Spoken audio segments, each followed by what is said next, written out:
Hello students, आज हम शुरू करने जा रहे हैं अकाउंटेंसी का chapter number 7 dissolution of partnership firm.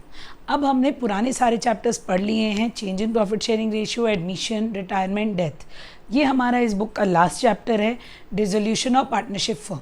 तो देख लेते हैं इसमें क्या मीनिंग है इसका, कौन से अकाउंट्स हम बनाएंगे और कैसे क्वेश्चन हमारे बोर्ड एग्जाम में आते हैं। तो हम स्टार्ट करेंगे मीनिंग से। डिसोल्यूशन ऑफ पार्टनरशिप फर्म का मतलब ये है कि हमारा जो बिज़नेस है वो बिज़नेस शट डाउन हो जा रहा है। हमारा बिज़नेस शट डाउन हो रहा है, बिज़नेस बंद होना ही को ही हम डिसोल्यूशन बोलते हैं।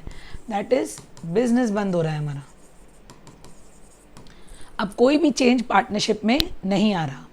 इससे जो बहुत इंपॉर्टेंट एमसीक्यू आता है एग्जाम में वो ये है कि डिसोल्यूशन ऑफ पार्टनरशिप और डिसोल्यूशन ऑफ पार्टनरशिप फर्म में क्या डिफरेंस है। डिसोल्यूशन ऑफ पार्टनरशिप का मतलब ये होता है कि हमारी पार्टनरशिप में कोई चेंज आ रहा है, जैसे कि रेशो चेंज हो रहा है, एडमिशन हो रहा है, रिटायरमेंट है या डेथ है, तो उसे हम बोलते हैं डिसोल्यूशन ऑफ पार्टनरशिप और उसे हम रिकॉन्स्टिट्यूशन ऑफ पार्टनरशिप भी बोलते हैं। अब डिसोल्यूशन ऑफ पार्टनरशिप फर्म क्या होता है? डिसोल्यूशन ऑफ पार्टनरशिप फर्म का मतलब है फर्म ही शट डाउन हो रही है, फर्म को ही हम पूरा बंद कर देते हैं, सारे एसेट लाइबिलिटी को सेल कर देते हैं, लाइबिलिटीज़ को पे ऑफ कर देते हैं, वो हो जाता है हमारा डिसोल्यूशन ऑफ पार्टनरशिप फर्म। अब आगे देखते हैं टाइप्स ऑफ अकाउंट्स मेड। किस टाइप के अकाउंट्स हमें इसमें बनाने होते हैं? तो बेसिकली हम 3 टाइप के अकाउंट इसमें बनाते हैं। First is realisation account. ये अकाउंट नया अकाउंट है, आपने अभी तक नहीं सीखा है, तो हम इसी चैप्टर में इसके रूल्स पढ़ेंगे। Realisation account. सेकंड होता है हमारा पार्टनर्स कैपिटल अकाउंट। अब पार्टनर्स कैपिटल अकाउंट हमने हर चैप्टर में बनाया है और ये सेम ही तरीके से बनेगा जैसे कि हम पुराने चैप्टर्स में बनाते थे। थर्ड जो हमारा अकाउंट है वो है कैश अकाउंट।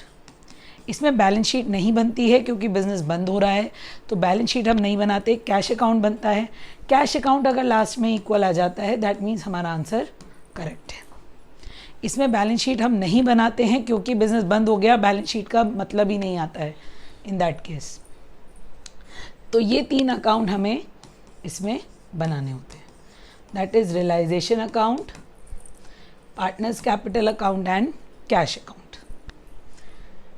अब किस टाइप के क्वेश्चन आते हैं बोर्ड एग्जाम में? या तो बोर्ड एग्जाम में रियलाइजेशन अकाउंट बनाने के लिए आ जाता है 4 मार्क्स में, पूरा क्वेश्चन आता है realisation, partners capital and cash account, तो ये 6 मार्क्स का क्वेश्चन हो जाता है।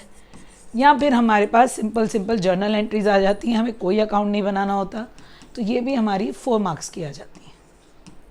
तो ये हमारा 2 टाइप है क्वेश्चंस का जो आता है, या तो अकाउंट बनाने के लिए आएगा, अगर एक ही अकाउंट आ रहा है तो 4 मार्क्स में आएगा, तीनों आएंगे तो 6 मार्क्स में आएंगे।